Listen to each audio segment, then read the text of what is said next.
My name is Cindy Cutler. I'm the Director of Development. This is one of our very special programs, and we're really very blessed and lucky to have Dr. Alyssa Cady on our staff here. So Dr. Alyssa Cady is a scholar of classics and late antiquity, focusing on material, culture, literature, and intellectual history. Dr. Cady completed her PhD in Religions of Mediterranean Antiquity at Princeton University in 2022, and has recently moved to Temple Emanu-El from New York University, where she worked as a visiting assistant professor in religious studies.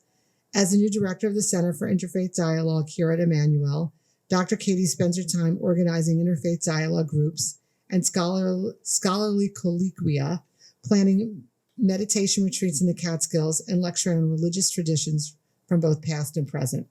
Welcome and welcome.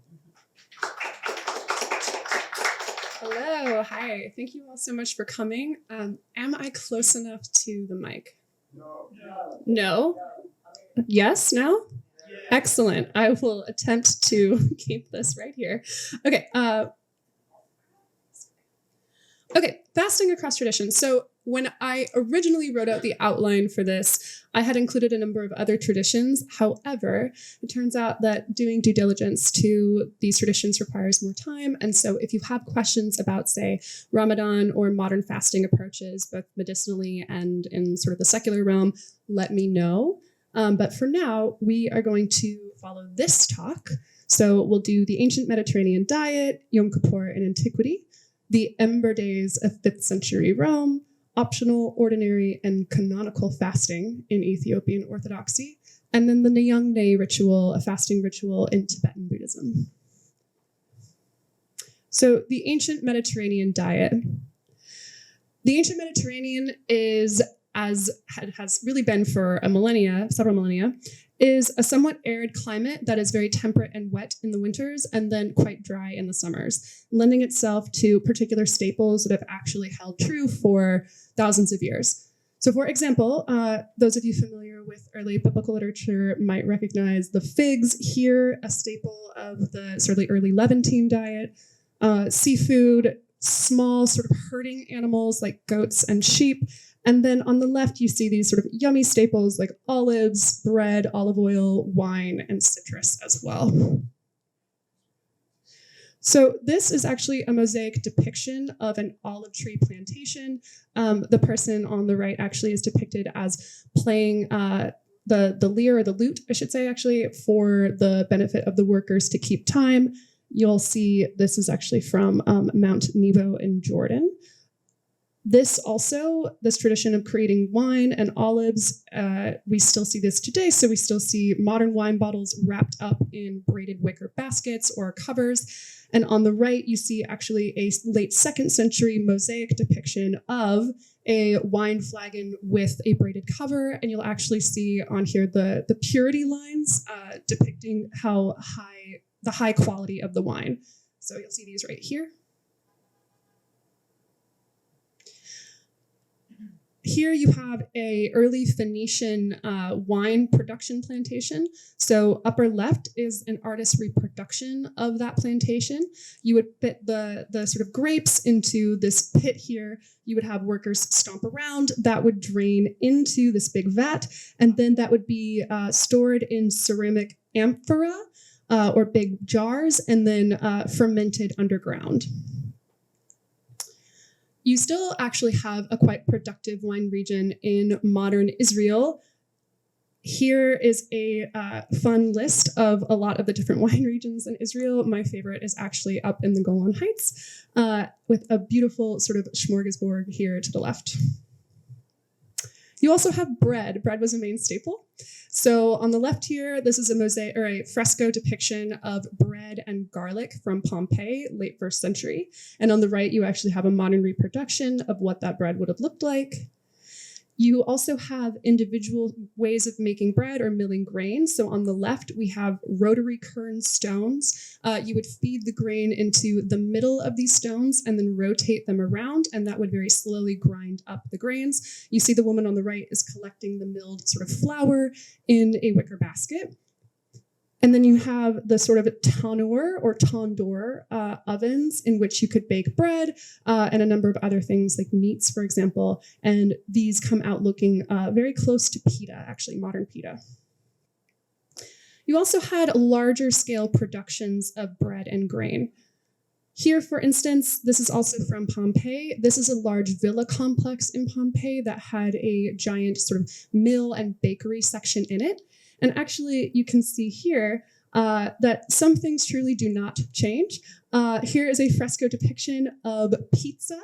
And you'll see on the top here something that looks quite similar to what is being depicted here. So we have pizza, wine, persimmons, eggs, and then probably cloves of garlic. So fasting. Fasting is a practice shared across time, space, and virtually every religious tradition, at least that I can find. Factors here include food production, agriculture essentially, food preservation, so how well can you store things, how well can you preserve them, usually via three things, so drying things out, adding salt, or adding alcohol. So there's a reason why most people would drink abundant alcohol in antiquity and also in the Middle Ages and early modern period. It's because alcohol sterilizes water. And then you also have things like economics and trade, and finally, religion. So there are several sort of precepts. I'll just talk about the Abrahamic traditions very, very quickly. But in Islam, you have prohibitions against eating pork, blood, and drinking alcohol, among other things. You also have the month-long fast or the Psalm of Ramadan. In Christianity, you have prohibitions against eating meat during the period of Lent. You also have First Fridays, and then there are many fasts in the calendar, and this is by no means universal. Some traditions really don't fast at all. Others fast for over 100 days out of the year. And then finally, in Judaism, meat slaughtered by non-Jews. You often see rabbinic sources getting very upset about this. Many animals, fish, and fowl. So fasting. Religion, however, historically has been less important than one's affluence or wealth. The greater wealth you have, the greater variety of foods that you'll have in your diet, as well as the greater amount of animal products in your diet. Public festivals were actually a primary way for people to receive not only meat, right, via sacrifices, but also things like bread. And so the bread dole, for example, from ancient Rome, if you stopped giving people bread, they would revolt, hence the term bread and circuses. Usually only the affluent could afford to follow strict dietary rules. It's difficult to give something up if you don't have access to it in the first place. And food insecurity was actually the rule. Satiety or fullness was very much the exception, and really something that was only available to people who were in the top 10% of society. Most people lived at or right below subsistence level. So Yom Kippur in Antiquity. Fasting in ancient Israel depended very much on the festal calendar or the religious calendar.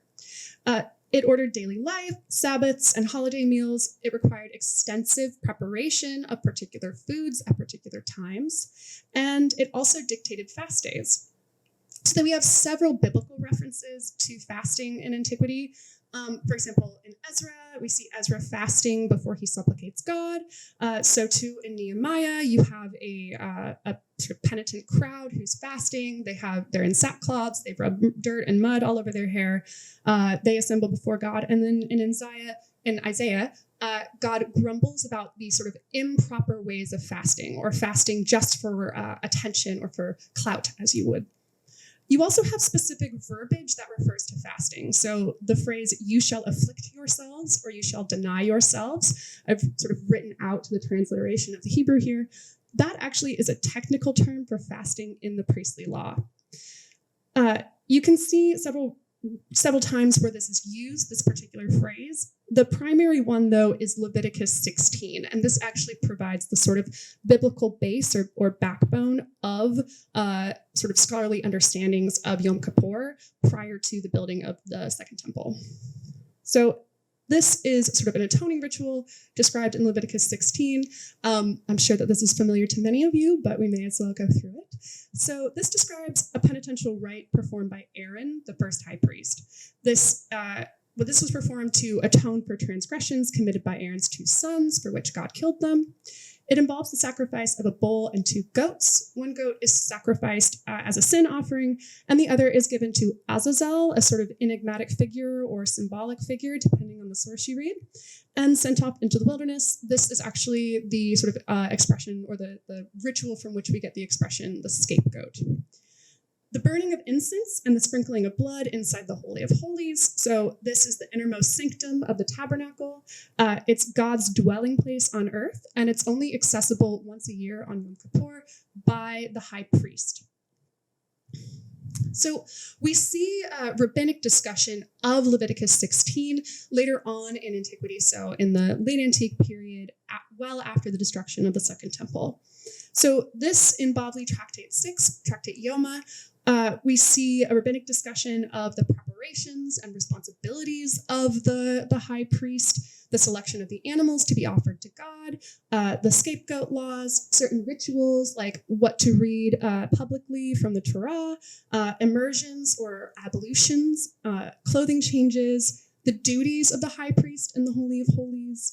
We also have certain mitzvot or commandments. So abstention from work and other activities, notably alcohol and enjoying your spouse as you would. Self-affliction or denial, which again is fasting. So these, I should caveat this. So textual references only hint at evolving traditions. We go directly from Leviticus 16, which is quite early, all the way up to the Bavli, which is quite late. So we have a huge gap, centuries-long gap in between those two sources. This represents a limited number of highly inflected perspectives. So the people who were writing this down, they were sort of unique in society, both in terms of their social status, but also their access and interest to sources and to the authority over what people were necessarily doing. And just because we have representations here doesn't mean that the rabbis in Antiquity were actually quite as powerful as they kind of project themselves to be in their own literature.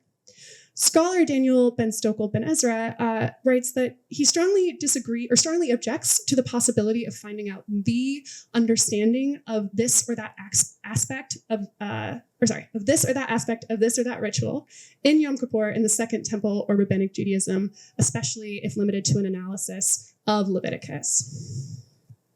So I've written here a chronology just to kind of get at the point that I'm making here. So you have biblical traditions like Leviticus, Ezra, Daniel, etc. That's all leading all the way up to the 1st century, but is really as early as the 8th century BCE. So you have almost a millennium in which these biblical texts are being codified. Then you have the Second Temple period. So you see people like Philo and Josephus, temple architecture, Dead Sea Scrolls. You have the Rabbinic period, which is roughly from the destruction of the Second Temple, although that's kind of arguable, up to 900. You have things like Mishnah, Tosefta, Bavli, late antique synagogues, etc. And then you have the medieval period, which is quite distinct in its own right. And that's really from 900 up until the sort of proliferation of the printing press and the early modern period, which is, we're going to say, 1750. So what did Yom Kippur actually look like in the Second Temple period? Well, compared to contemporary worship, cultic practice at the temple is actually quite well documented. And a note here, a cult actually refers to any group of devotees committed to any deity or charismatic figure. We use it very specifically in academia, not to refer to a cult as something bad, but just a collection of devotees. So a cult of Jesus, a cult of Mithra, etc. However, our sources are often pre or post the late Second Temple period, so they don't really coincide with the period that they're trying to describe. There's little discussion also of popular worship, including fasting. So we know a lot about what the rabbis thought the high priest was doing. We know very little about what most people on the ground were doing at the time of Yom Kippur. We do know that within the Second Temple period and later, the practice of fasting had 4 main objectives. So fasting for atonement, fasting for mourning, fasting for ritual purification, and also for, we'll call it magical practices. This is a very expansive term of magic, especially for divine revelation. So fasting used as a way of connecting into the spiritual or the supernatural or divine in order to attain some kind of enlightened thinking or revelation. So what did Yom Kippur look like after the Second Temple? Sources indicate that Yom Kippur was actually the most popular Jewish holiday of the year, and not just amongst Jews, but amongst non-Jews as well. It attracted many non-attending Jews and also polytheists. So by non-attending, I'm talking about people who really don't frequent the synagogues at all, except on particular holidays throughout the year. You can see a variety of sources here at the bottom. These are all from the 1st to early 3rd century. Philo, Josephus, Barnabas, who is an early Christian writer, the New Testament, and then several sort of later people like Origen and Tertullian, and then Mishnah, Talmudim, Tosefta, etc. Pho of Alexandria in the late 1st century actually talked about Yom Kippur as a fast specifically, and the term fast actually is used as a shorthand to refer to Yom Kippur. So he writes that on the 10th day is the fast, which is carefully observed not only by the zealous for piety and holiness, but also by those who never act religiously in the rest of their life. For all stand in awe, overcome by the sanctity of the day, and for a moment the worse vie with the better in self-denial and virtue. Remember, self-denial here is fasting. Jonathan Broomberg Krauss actually has written about this sort of coalescence of Jews and non-Jews together in different sort of religious spaces. He's written that some religious food prescriptions, especially those that required separation from the foods of others, were probably not universally observed when religious groups lived in close proximity. So picture any city situation. Jews, Muslims, and Christians would share communal ovens. From the Muslim East to the Christian European West, they interacted with one another in the production, trade, and consumption of food and drink. We know of such intermingling because of religious and sometimes political authorities decried and legislated against it. So you have particular religious authorities attempting to separate religious communities, and we religious communities in general not really needing to be separated. This leads us to a sort of Christian appropriation of the fast, essentially, or the one theory that's what the sort of Ember Days is hinting at. On the right here, you actually have a bread stamp from sort of the latter half of the first millennium. When you think about Christianity, you might be familiar with the Eucharist, so the drinking of wine and the eating of bread as a sort of way of internalizing Christ's body. This would have been used to stamp Eucharistic bread. On it is actually written Nike Jesus Christos, which means Jesus Christ the Victorious. It's on view at the Met if you want to see it. So fasting in the early Christian church. Fasting is commonly cited in the ancient world. As I said, it appears across sectarian, early Jesus movement, and late Second Temple literature. It was very popular also in non-Abrahamic traditions. So the Pythagoreans, for example, really enjoyed fasting. The Epicureans actually would also fast in specific circumstances. This was very important in early Christianity. It's referenced in the Gospels and developed alongside asceticism, particularly in the West. So monasticism in the West and in North Africa, which was very much Roman at the time. Fasting is a huge portion of the sort of way that you would orient your life. Here on the right, we have Jesus and the hemorrhagic woman. This is actually from the Roman catacombs, and it's a very early representation of the sort of ascetic and sort of ideal practice. So, Ember Days. The fast of the 7th month is the specific fast time that we'll be talking about for the Ember Days. But there are actually 4. The fast of the 7th month fell in September, right? It's a major holiday in 5th century Rome. And emerging scholarship actually has started to argue that the fast of the 7th month likely promoted by the church as an alternative to Yom Kippur. So if Yom Kippur is a holiday that's attracting Jews and non-Jews, early Christians likely promoted it as a way of dissuading Christians from attending Yom Kippur services. We see, for example, non-Jews actually have a really interesting, they have a sort of interest, if not infatuation per se, but they've been interested in Judaism for a very long time. Some of it is due to Judaism's antiquity, which was a highly respected aspect of Judaism or any religion in the ancient world. The older something is, the better it is. But also there were a lot of Jews that were considered to be like extremely virtuous. And so people would be enamored by that practice. And they also thought it was quite like interesting and almost strange that someone would only worship a single god. I am happy to talk about this at the end. Any questions you have, let me know. People were very enamored with Judaism. So this quote, I'll skip past this quote, but essentially this is this is underscoring that early Christians, or people who would sort of be labeled as early Christians, were very interested in the fast. Eventually, though, early Christian authorities started dissuading their congregants from celebrating Yom Kippur. The earliest instance of this actually appears in the late 1st century, so quite early, with the Epistle of Barnabas. Brandon Walker has talked about this very interesting phenomenon. After the destruction of the Second Temple in 70 CE, the central location for corporate worship gave way to a kind of private piety. Jewish ritual practices tended toward local communities and practices in synagogues. That makes sense. We are all in a synagogue currently. This may account for later Christian individual understandings of fasting and engaging in ascetic practice. The body, especially the fasting body for early Christians, was seen as an instrument to be set apart from God, or for God. Because bodies were now the dwelling places of the Holy Spirit, so they were kind of likened as a new Holy of Holies, rather than the temple, engagement in ritual sacrifice took on a new meaning. So sacrificing or fasting becomes a sort of way of internalizing the Holy Spirit through fasting and through setting yourself apart from the world. Athanasius, for example, Patriarch of Alexandria, noted jerk in history, exiled 5 times by 3 different emperors. Devils take great delight in fullness, drunkenness, and bodily comfort. Fasting possesses great power, and it works glorious things. To fast is to dine with angels.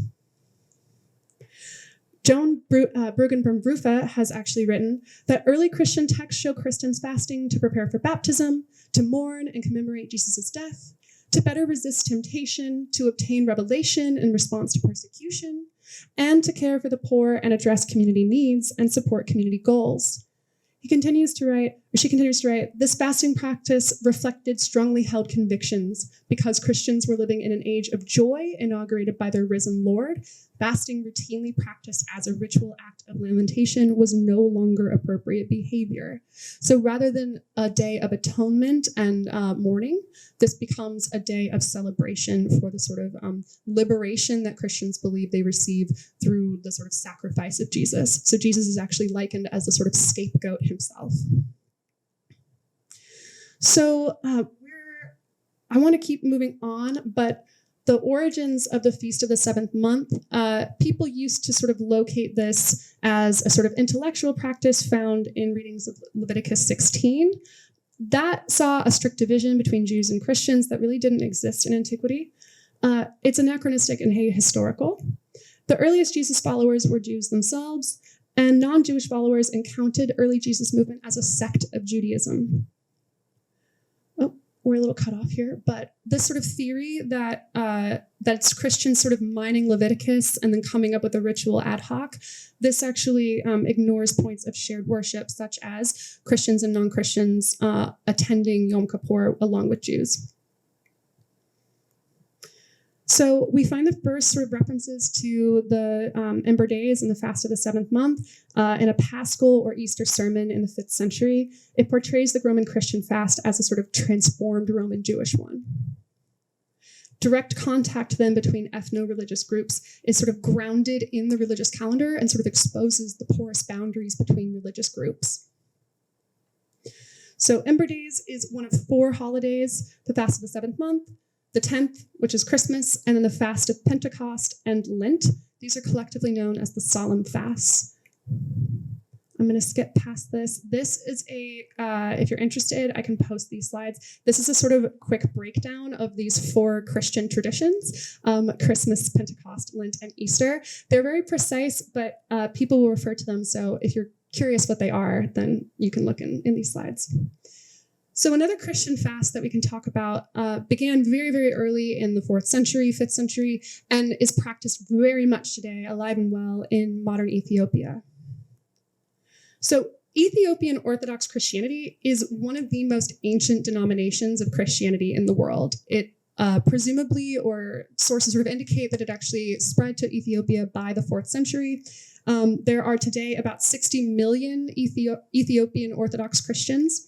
It's one of 6 Oriental Orthodox churches, and its Bible actually differs significantly from other denominations. It has a very expansive Bible, so it includes the Deuterocanon and Apocrypha, but also certain early texts like Tobit, Judith, Baruch, and Maccabees, and then also Enoch, 3-4 Ezra, and then the 4th century forgery, the Didascalia Apostolorum, which is a fascinating text that I can talk about if you have questions. So there are liturgical distinctions as well. They are Miaphysite Christians, which has to do with Christology. This is a really complex topic, but essentially it differs from how other Christian denominations think that Jesus related to the Father. It emphasizes the Hebrew Bible well over other traditions, and they also have certain ritual distinctions. So it's Ethiopian Christians practice circumcision. They have food laws that are actually really similar to kashrut. And then they have ritual purification, especially ablution and immersion. They have a really interesting history of manuscript production. This is actually how scholars have identified certain early texts of Enoch, especially. They've preserved a lot of really interesting early Second Temple period and earlier literature. So here we have the sort of major sites of Orthodox Christians in Ethiopia at Gondar, Aksum, and Lalibela. Lalibela is a really fascinating collection of about 12 churches that are actually cut into the rock. So every single church here is formed by one stone, and it was sort of dug out and carved as people went down. It was conceived of as a sort of Ethiopian Jerusalem. So these rock-hewn churches, they date from the 7th to 13th centuries, and they were sort of initially dug out by King Lalibela, who built the first churches after the Islamic conquest of Jerusalem in the 7th century. It was built to be a sort of Ethiopian Jerusalem, or an alternative to Jerusalem. Here you have pilgrims on their way. So people will actually fast as they migrate and make pilgrimage to Lalibela and other sort of pilgrimage sites. So people will walk as many as 100 kilometers over the course of several days, taking only water in, and they'll walk there. This is 2 pictures of Lalibela on Christmas. Here we have a priest looking out over the Tigray River Valley. This is also a vantage point from a rock-hewn church that was hand-carved in the 4th century. Here you have pictures of people. One on the left is a pilgrim taking a rest. In the middle is a priest reading from the Bible by candlelight. And then on the right is another priest reading by candlelight. All of these are at Tigray. Fasting in Ethiopian Christianity is extremely important. Fasting is abstinence from all things that the body desires. The purpose of fasting is to control the desire of the body, to obey the will of the soul, to seek forgiveness, and to increase the reward of the soul. Individuals are encouraged to share what they have been blessed with. This can be done by helping those that are less fortunate in various ways, including giving alms, sharing their knowledge, time, and kindness. So fasting here is likened to a period of generosity and personal reflection on your own sort of failings. Fasting, as I said, is a major component of worship, especially for Orthodox Christians and Catholic Christians. Less so for Protestants. Protestants in general don't fast very often. That's kind of true worldwide. So fasting here, no dairy, meat, or eggs. Many restaurants actually have a fasting or vegetarian section on their menu. Here's the routine if you are fasting as an Ethiopian Christian. So you fast every morning. Then you attend church from noon to 3. Then you'll break your fast in the afternoon, and you'll only eat 1 meal per day. So some of these fasts actually last a very long time. And here, this is the traditional Buna Tetu coffee ritual. Binutatu actually translates to come drink coffee, and it's like a mainstay of Ethiopian hospitality. So these are the sort of fast foods. There's the siljo with beans or peas and mustard and pepper, shembera, hibet, shirawat, and injera. Anybody who's ever had Ethiopian food will know you take the injera and then you sort of scoop it, right? And this is actually interesting. It's an unleavened bread, and it's actually based a little bit on the descriptions in the Bible during Passover of the bread in Passover. So there's 7 fast periods. That makes it sound like they don't fast very often, but that is not true. So there's the Great Fast, or Lent. Then there's Wednesdays and Fridays, the Nineveh Fast, Gahad, Advents or Prophets, Fasts of the Apostles, and Assumption of the Virgin Mary. All of these break down into optional fasts, ordinary fasts, and canonical fasts. So in general, the holier the fast, the more canonical it is. So the Great Fast, that's the main one, the Lenten fast. It's also called the Abiyassom. It lasts for 8 weeks or 55 days. There are 3 periods. These all date to specific sort of references. So the Heraclius one dates to a particular Roman emperor. The Lenten one, that's 40 days. And then the Himamat, the Passion Week, that sort of commemorates Jesus' passion or crucifixion. It concludes on Easter. By tradition, it originates with Jesus' 40-day fast in the desert, which you can read if you're interested in Matthew 4:1. It's described in all the synoptic gospels, so all the gospels but John, essentially. Okay, now our final fasting ritual. Oh, perfect. Okay, our final fasting ritual is the Nyungne fast. So we're going non-Abrahamic now. This is a fast in Tibetan Buddhism. So most of Tibet actually lies on one of the highest summits in the world. It's referred to as the land of snows, as well as the roof of the world. So it's actually quite isolated, and this sort of lends itself to the development or evolution of Buddhism within the country, or I guess autonomous region, depending on your verbiage. So Tibetan Buddhism, there are a lot of pre-Buddhist forms of piety in Tibetan Buddhism that have lasted through today. So this is a highly localized devotion to beings and deities who inhabit the landscape. It's very much connected and integral to the landscape. This is referred to collectively as Bon. It's highly influential even today. So Buddhism was actually introduced to Tibet in the 7th century. It was patronized by King Songtsen Gampo and his wives, the princesses Brikuti of Nepal and Wang Qin of China. All 3 are considered either reincarnations or emanations of bodhisattvas. And that sounds like a complicated topic. We'll get into what a bodhisattva is. This is deeply influenced by Indian Buddhism because the king following Songtsen really liked Indian Buddhism, was sort of enamored with it, and so he invited a lot of Indian philosophers and Buddhist sort of monks to come to Tibet, live there, and sort of proliferate Buddhism through the country. So Tibetan Buddhism differs from other forms in a couple of ways. One is that it's mixed with indigenous piety, or Bon. Another is that it's a form of Mahayana Buddhism, a particular type of Buddhism. So Mahayana Buddhism, it's very popular in Northeastern Asia, so Taiwan, Tibet, China, etc. It's along the Himalayas especially. Its primary emphases are bodhisattvas and then the goal of awakening the collective whole. Bodhisattvas are enlightened beings. They actually delayed their entrance into paradise in order to help others attain enlightenment. In the Himalayas, 3 bodhisattvas personify Buddhist ideals, one of which is going to be very important for our talk today. There's Manjushri, who cuts through ignorance and personifies correct knowledge. There's Chenrezig, or Avalokiteshvara.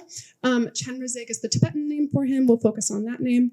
A compassionate protector of the devout that helps reveal the true nature of reality. He also embodies all of the human capacity for compassion in the world. Then there's Vajrapani. He's the embodiment of the energy of enlightenment. He also can sort of be seen as an avenging figure sometimes. He's often represented in a very violent form. And all of these bodhisattvas, there are hundreds, if not thousands. These are just the main ones in the sort of Himalayas. So beyond the primary emphases, you also have 2 sort of principles. One is emptiness and one is compassion. Emptiness, or sunyata.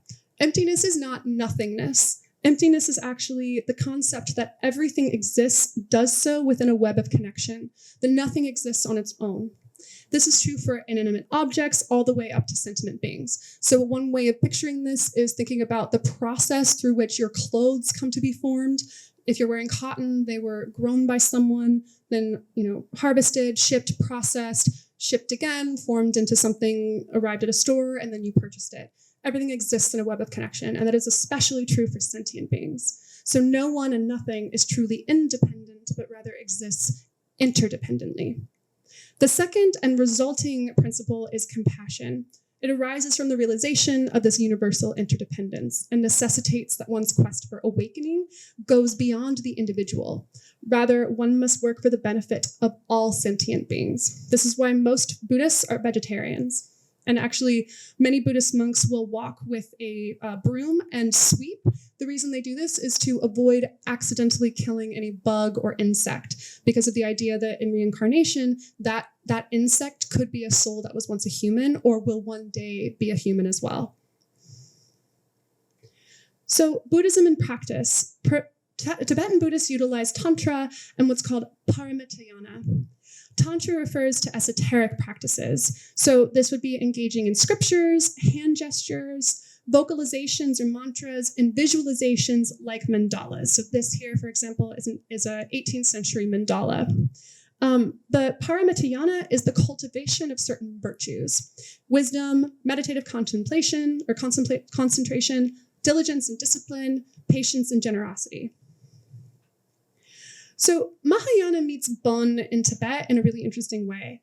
The cultivation of virtue and the practice of esotericism combine with Bon to accumulate merit, which is sonam, and eliminate sin, which is called digpa.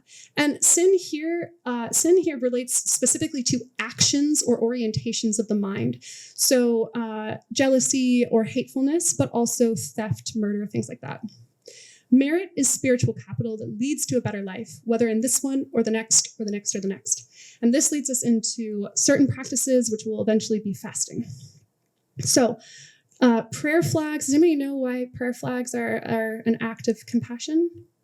Okay, so prayer flags, they're 5 colors that all relate to different sort of essences in the world. Prayer flags have prayers written on them, and as they flutter in the wind, those prayers are thought to actually leave leave the sort of fabric and go out into the world and produce positive karma, so that you put them out there as like sort of a prayer for everyone, for the benefit of society. So too with prayer wheels. So you might see, these can be quite small, little hand ones. They can also be huge. So these ones here take a person, they'd be about this big. You'd walk past and sort of push them around. That too releases a prayer into the world. And so it accumulates merit and gets rid of sin.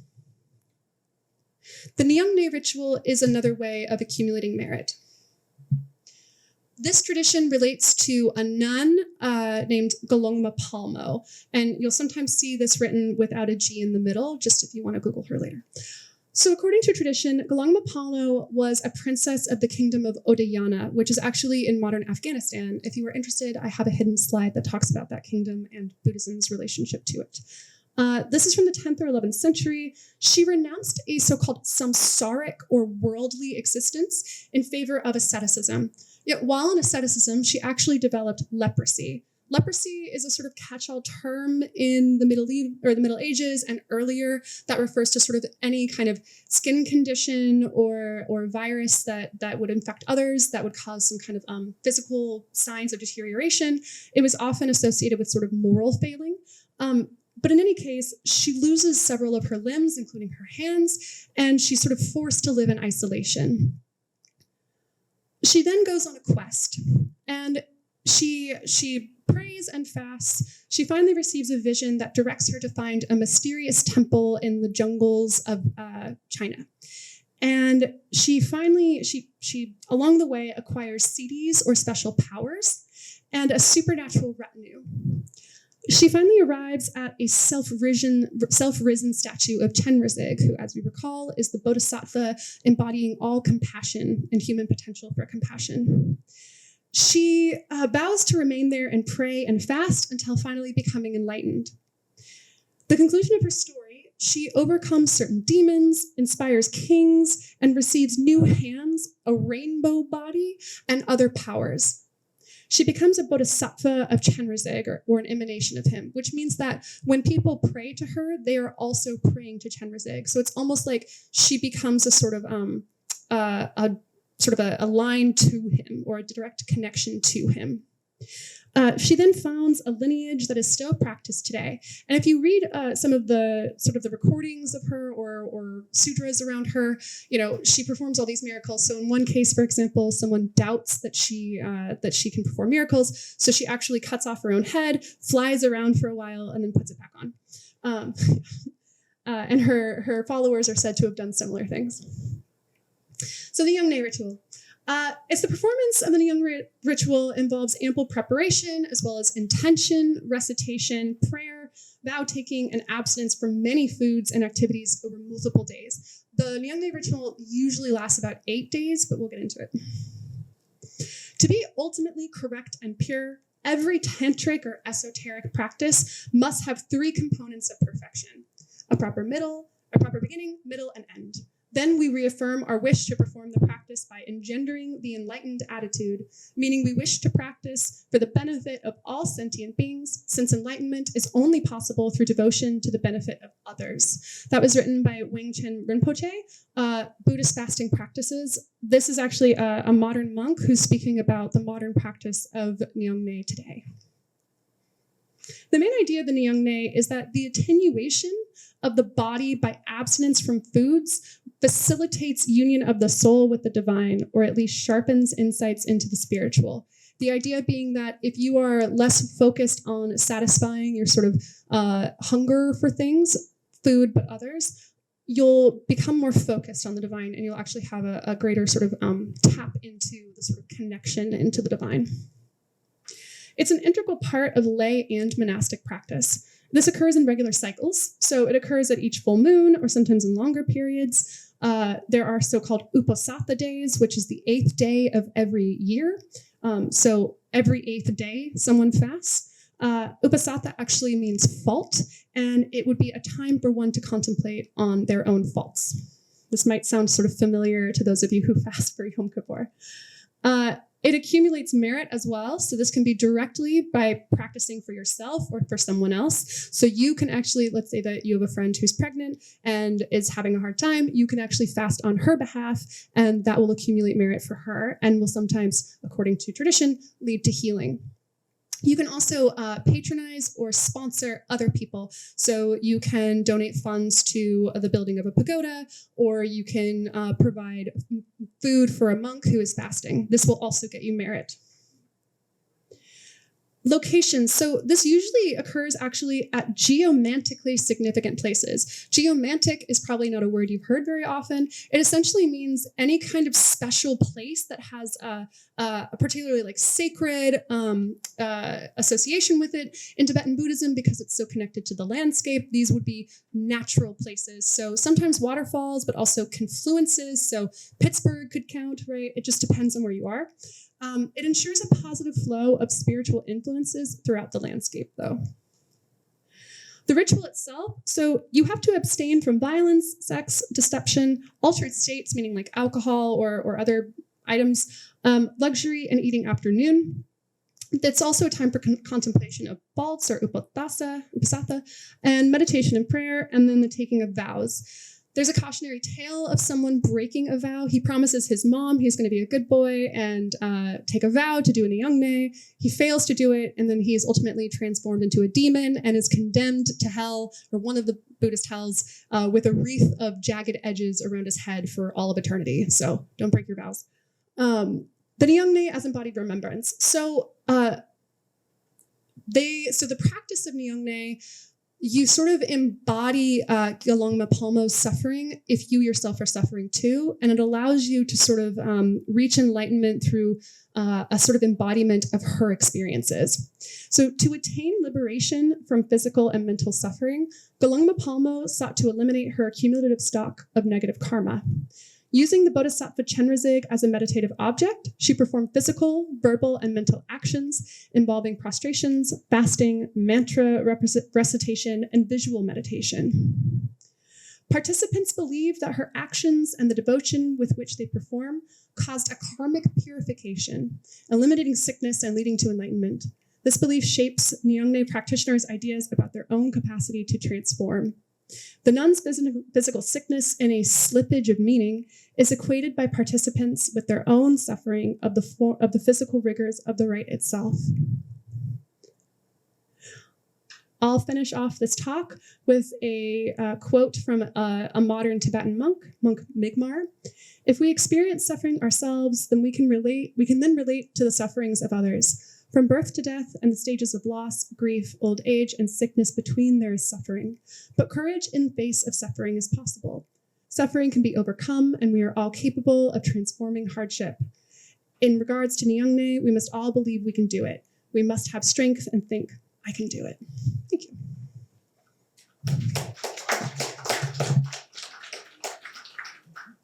Any questions?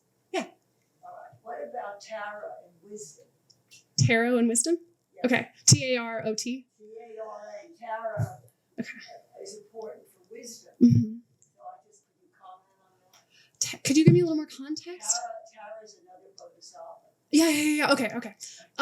So I don't know much about that bodhisattva. Do you know what tradition it's from? Well, I had trouble hearing you. Oh, sorry. Do you know what tradition it's from? Why don't you ask me later? I can do a little digging and. I'm asking only because I know a bit about Tibetan, Mm-hmm. the religion, and with compassion you have wisdom, and the male part is the compassion, which is surprising since the female. Here it's usually women, but there wisdom is associated with female and Tara. Right. Just, if you have any comments. So if you think of why men might be associated with compassion is in Tibetan Buddhism considered to be like a highly intellectual process in certain ways. You have to be able to sort of connect yourself to the suffering of others. And if you think about learnedness and education, then you might kind of see why some people might associate it with maleness. In terms of Tara, so almost all bodhisattvas have their own sort of consorts or pairings, and there's also different manifestations of different bodhisattvas. So a bodhisattva can appear in 8 to 200 different forms, depending on the situation.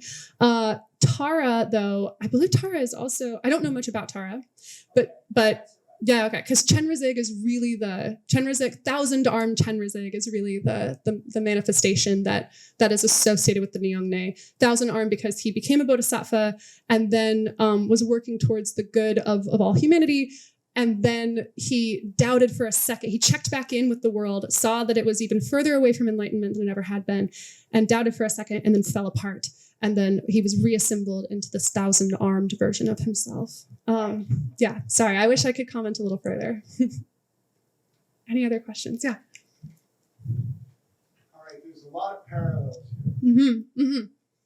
Is there an anthropological shorthand interpretation of why this particular observance crosses all our cultures and national boundaries? Right. Okay, I love this question.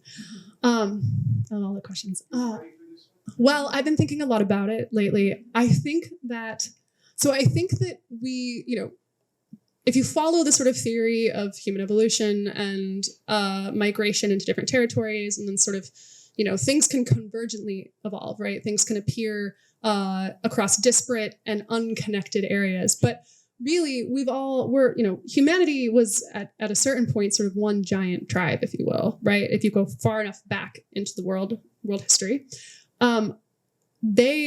Early humans have similar experiences of drought, famine, trying to orient themselves to the world, trying to understand the forces of the world, be they, climatological or divine or otherwise.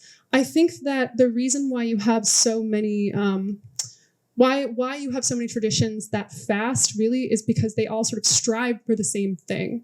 They're all sort of striving to connect themselves to something greater, right? So I forgot who it is, but there's a really wonderful quote about having 4 levels of spirituality. And one of those levels is connecting to something higher than yourself or beyond yourself.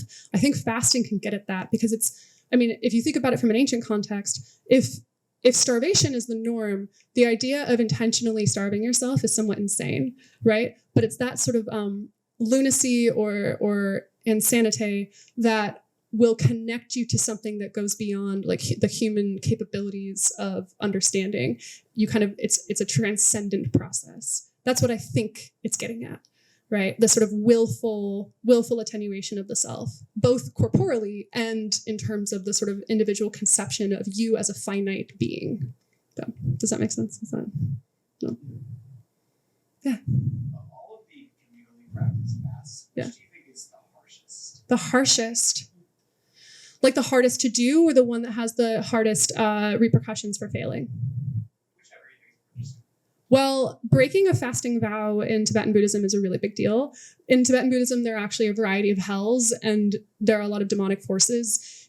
The idea that you can be reincarnated as a demon in one of the hells is pretty intense. And there are ways of mitigating the sort of dogpa or sin of breaking a fast or breaking a vow, but they require like even greater sort of conditioning and willfulness. In terms of what would be most difficult to do, so you might think the Ethiopian fast of Lent, because that one is 55 days, but you're also allowed to drink beer, so maybe that would be a slightly better option for you. However, I personally would not like to walk 100 kilometers while fasting. That sounds to me quite difficult. So I would say, yeah, I would maybe say the Ethiopian fast sounds most difficult. 25 hours compared to 55 days is doable, Any other questions? Yeah. I've read that religion has certain set ways. There are certain physical ways of reaching that transcendence. Some people say getting high. Right. Which is one way. Yeah, absolutely. Very, very Yeah. without using any, outside substances. Right. And they're all related. And religions use all of them. One is repeating the same words over and over again. Mantras. Yeah. The other is making the same movements as Mhm. dominating. Mudras. And the third way is fasting. So they're all physical ways of the body transcending itself. Yeah, so something that I think a lot of scholars sort of miss, and it makes sense because we read texts, we visit sites, we see how things appear, but religion is very much an embodied practice, right? Listening, hearing, smelling, especially in Antiquity, where you would light a candle, and that candle would reflect off of shiny surfaces, and that would allow sort of insights into heaven, or certain places that are totally marked off from everyone else, like the Holy of Holies. I should say the fourth way that some people get to the transcendent is by mimicking actually substances without actually taking them as holotropic breath work. So, but these sort of repetitive, ritualized places where you embody memory.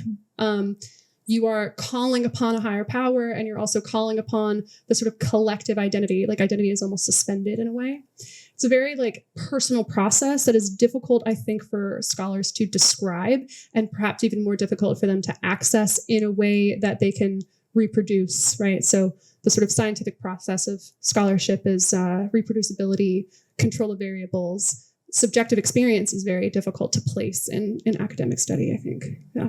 Although the Tanya Zivkovic, she actually was in Tibet for about 2 years, and she actually wrote this ethnographic study after having done several Nyongne rituals, which is why she can speak directly to the sort of embodied memory of the Nyongne. Any other questions? Yeah. As I'm fasting right now, I'm hungry, and my mind is not really on the purest of thoughts. It's thinking about food. Right. So I'm just curious, if one of the reasons for fasting is to kind of think about other things. I mean, how do you Right. put that together? So, okay, one mantra that I really gravitate towards is, and this is maybe personal, but is what is left if nothing needs to be done, or what is there if there is no problem to solve. So if you accept that you are physically sort of weakened, thirsty, tired, hungry, if you accept that and make peace with that and then leave that aside, what else is left? If your body and your brain aren't striving for anything, what else is there?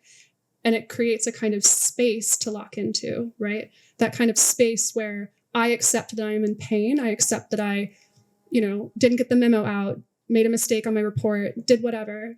That, in this sort of conception, those problems are in some ways, I'm not saying this, but in some ways self-created. And the intentional creation of a problem that has a finite end to it, a finite end to the fast, that allows you, what is the space there that you can explore? I think that's what this is also getting to. And also a willingness to stop condemning yourself for not being perfect in your in your purity of mind, I think is also that. Personally, I'm saying that. Yeah. I don't think young people last long enough, but I'm not saying I think people last. I mean that, but to achieve the goal, I think Yeah. what eventually going to happen is you don't eat long enough, you don't want to eat. But I don't think you lose the desire. Yeah. Fast long enough. Well, there is in modern. Okay, so in terms of like Yom Kippur only lasting like 25 hours, or the fast of it, I think that there's a ritualized conclusion to that fast, right? There's a time where, and that gets at this sort of like collective memory, embodied remembrance. In terms of like length of fast, the longer you fast, the less you want food. That has actually been documented in modern studies. So people who intentionally fast, or some people who suffer from certain mental illnesses leading to intentional starvation, actually, it's not that they aren't hungry anymore. It's that they are able to suppress or ignore that desire. And so it's almost like if you don't sleep very well, for long enough, you think that that's the normal. You think that that's like and then once you start sleeping again, you realize, oh, I feel much better. You can set that aside. And so, the degree to which it is beneficial for you obviously is like highly contextual to your own life, right? So in modern fasting practices, I would have loved to include something about the sort of the data around modern fasting and what sort of the scholarly literature says about modern fasting in a sort of secular context. I was speaking earlier to some people, for example, the 8-hour fast window for humans is actually dictated by a graduate student's need to maintain a personal relationship and not have his wife leave him. So he couldn't be in the lab for more than 10 hours a day. So the 8-hour window is the duration in which he would study fasters. So very interesting. Also, in terms of translating things like mouse studies, a mouse that fasts for 3 days, that mouse is going to live longer typically. If you take the same kind of fast for a human, don't quote me on this, but I believe the length would have to be 2 to 3 weeks because our metabolisms are so different. And mice and humans are not great to compare to one another anyway, for a variety of reasons. But yeah, so modern fasting is also quite interesting. Any other thoughts or questions?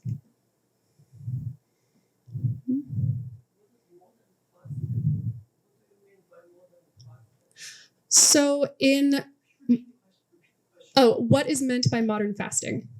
So modern fasting has become something of a hot topic lately, and especially trends in, to put it very pejoratively, you might call it bro science. To put it more eloquently, you might say, or generously, you might say modern secular spiritualism, around striving for longevity, striving for health. So, for example, there are modern studies that demonstrate that certain types of cancer are actually are dealt with better in conjunction with other modern sort of medical practices like chemotherapy.